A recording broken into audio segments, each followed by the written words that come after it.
Andhra Pradesh teacher eligibility test TET 2026 సంబంధించినటువంటి initial keys మరియు response షీట్లను ప్రభుత్వం వారు రిలీజ్ చేసి ఉన్నారు. వాటిని ఎలా డౌన్లోడ్ చేసుకోవాలి, డౌన్లోడ్ చేసుకున్న తర్వాత అబ్జెక్షన్స్ ఏదైనా ఉంటే ఎలా అప్లోడ్ చేయాలనేది తెలుసుకుందాం. మొదట క్యాండిడేట్ లాగిన్ క్లిక్ చేయాలి. ఇందులో మీ యొక్క యూజర్ ఐడి, పాస్వర్డ్ మరియు క్యాప్చాను ఇచ్చి సైన్ ఇన్ కావాల్సి ఉంటుంది. సైన్ ఇన్ అయిన తర్వాత మీ యొక్క నేమ్ మరియు మీ యొక్క యూజర్ ఐడి ఇక్కడ కనబడతాయి. తర్వాత సర్వీసెస్ ట్యాబ్ను క్లిక్ చేస్తే ఇందులో objection entry, objection report, response sheet అనబడేటటువంటి ఆప్షన్స్ కనబడతాయి. మొదట రెస్పాన్స్ షీట్కి సంబంధించినటువంటి ఆప్షన్ క్లిక్ చేయాలి. క్లిక్ చేస్తే మీరు రాసినటువంటి పేపర్, ఎగ్జామ్ డేటు, సెషను, దానికి సంబంధించినటువంటి మీరు ఎక్కడైతే రాశారో ఆ ఇన్స్టిట్యూట్ నేమ్ కనబడుతుంది. లాస్ట్లో వ్యూ అనబడేటటువంటి ఆప్షన్ కనబడుతుంది. దాన్ని క్లిక్ చేస్తే మీకు పీడిఎఫ్ డౌన్లోడ్ అయ్యేటటువంటి అవకాశం ఉంది. పీడిఎఫ్ ఈ విధంగా కనబడుతుంది. ఇందులో మీకు సంబంధించినటువంటి డీటెయిల్స్ ఇక్కడ కనబడతాయి. దాన్ని కన్ఫర్మ్ చేసుకున్న తర్వాత ఇందులో మీరు రెస్పాన్స్ అయినటువంటి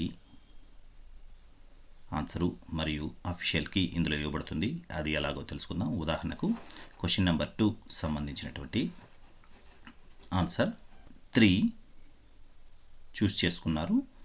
మీరు చూస్ చేసుకున్నటువంటి ఆన్సర్ కూడా 3నే, అఫీషియల్ కీలో ఉండేటటువంటి ఆన్సర్ కూడా 3నే, కనుక మీకు 1 మార్కు అవార్డ్ చేయబడుతుంది.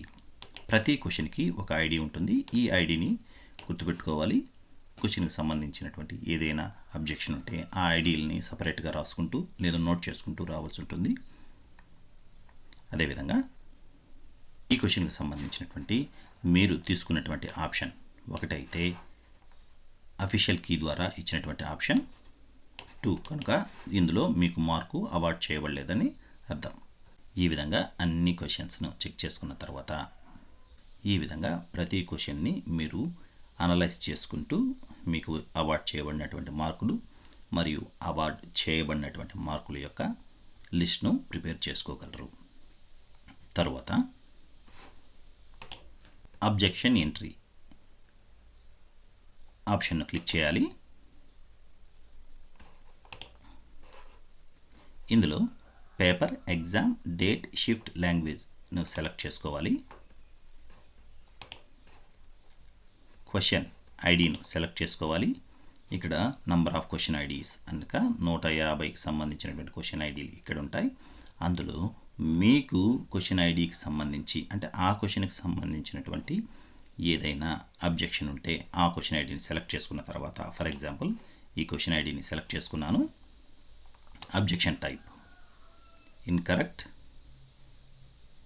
ఆల్ ఆప్షన్స్, మల్టిపుల్, ఇక్కడ కనబడుతున్నటువంటి ఏ ఆప్షన్ అయినా సెలెక్ట్ చేసుకుని మీకు వర్తించే ఆప్షన్ సెలెక్ట్ చేసుకుని వాటిని ఇన్ డీటెయిల్డ్గా మీరు ఇక్కడ రిమార్క్స్ను ఎక్స్ప్లెయిన్ చేయవలసి ఉంటుంది. ఈ రిమార్క్స్ను ఎక్స్ప్లెయిన్ చేసి డేటాను సబ్మిట్ చేయవలసి ఉంటుంది. ఒక క్వశ్చనే కాకుండా ప్లస్ సింబల్ క్లిక్ చేస్తే ఇంకొక రో యాడ్ అవుతుంది. అదేవిధంగా ఇంకొక రో యాడ్ అవుతుంది. ఈ విధంగా 150 క్వశ్చన్లకు సంబంధించినటువంటి అబ్జెక్షన్లు మీరు ఇవ్వవచ్చు. అన్నీ ఇచ్చిన తర్వాత సబ్మిట్ చేయవలసి ఉంటుంది.